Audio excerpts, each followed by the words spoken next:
বিগত দিনের মতো এবারও পূর্ণ লাভের আশা নিয়ে রাজ্য থেকে শতাধিক সংখ্যালঘু মানুষ হজের উদ্দেশ্যে রওনা দিলেন। কলকাতার উদ্দেশ্যে রওনা দেওয়ার আগে হজ যাত্রীদের সুস্বাস্থ্য ও সফলতা কামনা করে ত্রিপুরা রাজ্য হজ কমিটি আনুষ্ঠানিকভাবে প্রদান করা হলো সংবর্ধনা। এতে উপস্থিত ছিলেন ত্রিপুরা রাজ্য হজ কমিটির চেয়ারম্যান শাহ আলম। বিগত দিনের মতো এবারও সরকারি সহায়তায় পূর্ণ লাভের আশা নিয়ে হজের উদ্দেশ্যে রওনা দিলেন রাজ্যের 109 জন সংখ্যালঘু সম্প্রদায়ের মানুষ। রবিবার তারা হজের উদ্দেশ্যে বিমানে কলকাতায় রওনা দেন। এই হজ যাত্রীদের মধ্যে 37 জন রয়েছে মহিলা।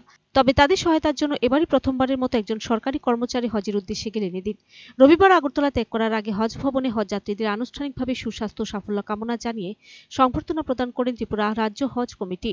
হজ ভবনে আয়োজিত এই সংবর্ধনা জ্ঞাপন অনুষ্ঠানে উপস্থিত ছিলেন ত্রিপুরা রাজ্য হজ কমিটির চেয়ারম্যান শাহ আলম। তিনি হজযাত্রীদের সুস্বাস্থ্য সাফল্য কামনা করেন।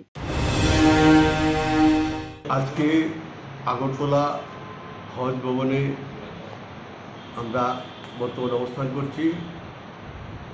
ইসলামের 5টা স্তম্ভ ঈমান, নামাজ, রোজা, হজ, যাকাত, যাদের হালালভাবে সামর্থ্য আছে জীবনে একবার হলে হজে যেতে হবে। আজকে আমাদের হজের পরিক্রমা চলছে। আমাদের ত্রিপুরা থেকে প্রায় 110 জন পেয়ার দিয়েছে, একজন অসুস্থ হয়ে গেছেন, 109 জন। ত্রিপুরার যে সবচেয়ে গুরুত্বপূর্ণ বিষয় হলো Khadimul Hujjat. Video report search India channel.